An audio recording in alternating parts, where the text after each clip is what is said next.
El realismo, por lo menos en España, nunca fue rigurosamente austero en el sentido de renunciar a cualquier otra moda expresiva.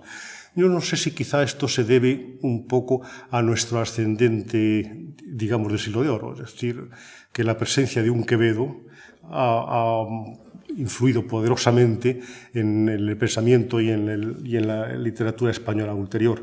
Porque uno piensa en los americanos, por ejemplo, en Miller no hay ningún tipo de concesiones de ese tipo en las obras más conocidas suyas.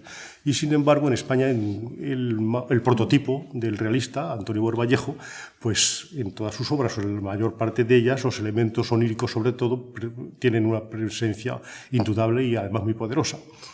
De ahí que, bueno, pues en realidad el distinguir entre ambas tendencias es más una distinción académica, yo diría, con perdón de los académicos como tú, que real, porque ambas tendencias se conjugan y tienen una tendencia, un movimiento espontáneo a conjugarse entre sí de una manera práctica.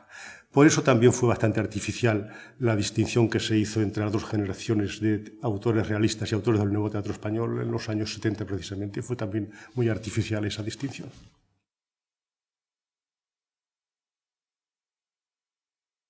Por vía de ensayo y por vía de autoprobanza, escribí una obra sobre Fedra que titulé Fedra en las tinieblas porque la puse ya no estando en el mundo, sino estando en el reino de Hades y haciendo que su historia pretérita fuese un relato, un playback. Bueno, eso fue en el 70.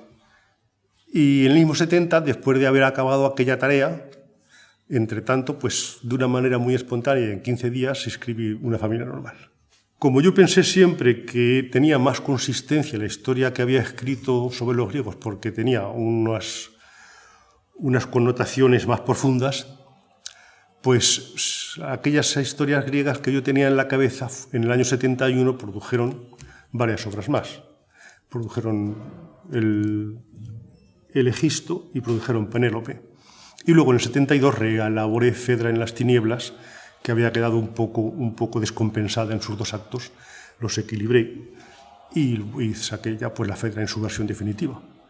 Tenía después en la cabeza otros proyectos en ese sentido, pero en el año 73 había, entre tanto, hecho una especie de nuevo experimento a partir del Buscón de Quevedo, que produjo la Saturna, y la Saturna ya fue un hallazgo definitivo de mi modo de hacer teatro. Prescindí de todo lo anterior, me planteé de nuevo ya mi consideración de dramaturgo, si no profesional, por lo menos con idea de parecerlo.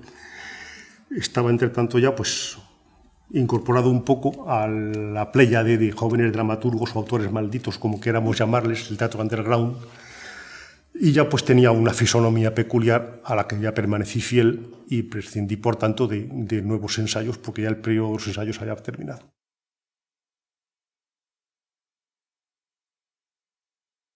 Yo, después de la Saturna, que era una obra ambientada en el siglo de oro, hice otra ambientada en el XIX, de San Pascual a San Gil. Después hice otra ambientada prácticamente en la posguerra española, aunque con muy difusa ambientación cronológica, que fue La venta del ahorcado. Luego insistí en el siglo de oro.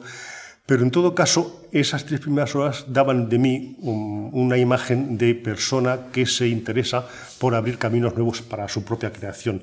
Después me amoldé demasiado a un esquema que me era cómodo, que conocía bien y que creía, y sigo creyendo, que era prácticamente mi especialidad, porque nadie lo ha manejado, por lo menos, si no con la soltura, por lo menos con la convicción con que lo he hecho yo.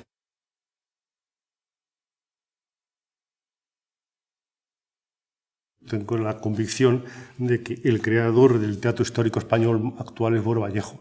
O sea, en España hubo un teatro histórico, todos conocemos el teatro histórico de Marquina y el teatro histórico incluso de Pemán, que es un teatro histórico de autocomplacencia, un teatro histórico en el que la clase burguesa que acudía al teatro en esos momentos pues se sentía gratificada y representada en unos antepasados que eran unos caballeros maravillosos, que eran poderosos y al mismo tiempo galantes y espléndidos y llenos de valores positivos. Y, por supuesto, fieles creyentes, etc.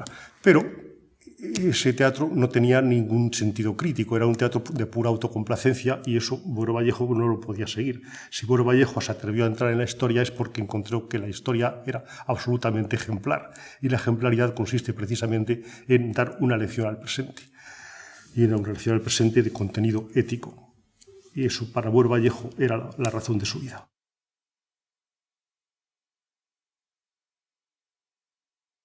Buero Vallejo abrió un teatro histórico, que es el que nos ha obligado a todos a seguir. El teatro histórico después de Buero Vallejo ya no puede ser el que era antes de Buero Vallejo. Buero Vallejo hizo un teatro que, para todos los que vivimos ahora, sabemos que el teatro español es un teatro antes de Buero Vallejo y después de Buero Vallejo. El siglo XX en España es el siglo de Buero Vallejo para el teatro. En ese sentido yo pues no tengo sino que repetir con orgullo que la huella y el magisterio de Antonio Buero Vallejo para mí es honrosísimo y yo pues desde luego lo seguí fielmente y se lo dije a él y se lo digo a todo el que tengo ocasión de decírselo. Es mi maestro y mi maestro con todas las notas características del magisterio. Es decir, estoy hacia él lleno de gratitud, lleno de amor y lleno de sentido de la imitación.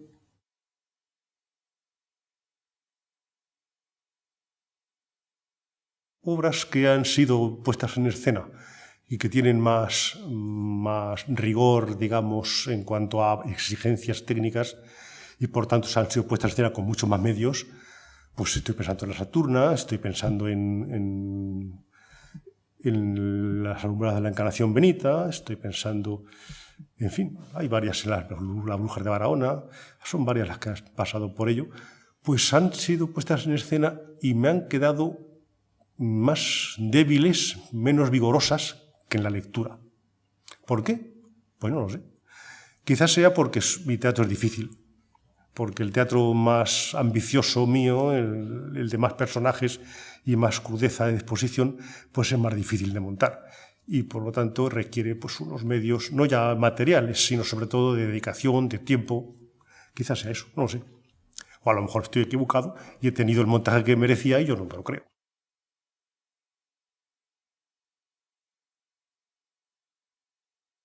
La Biblioteca Virtual Cervantes es un proyecto de futuro. Quizá en las ondas no sabemos qué va a ser de la gran red, ni por dónde van a ir entonces como consecuencia de ese avance tecnológico, ni las ideas, ni los planteamientos, ni las realizaciones. Pero puede ser que a partir de esas posibilidades el teatro renazca de una manera distinta. Que ni sea teatro para leer ni sea teatro para ver, que sea un teatro interactivo, cualquiera sabe. Es una especie de inquietud, no solo por el teatro, sino por todo el porvenir de la humanidad y de nuestras generaciones venideras, porque la nuestra ya poco puede esperar de ello. Somos una especie de puente, y en ese sentido de puente somos transitorios. Como transitorios nos tenemos que considerar, no darnos demasiada importancia a nosotros mismos, quedarnos satisfechos con la labor realizada, procurar no desmerecer de ella y resultar pues lo más honestos posible en relación con la ética de nuestros planteamientos vitales y nada más.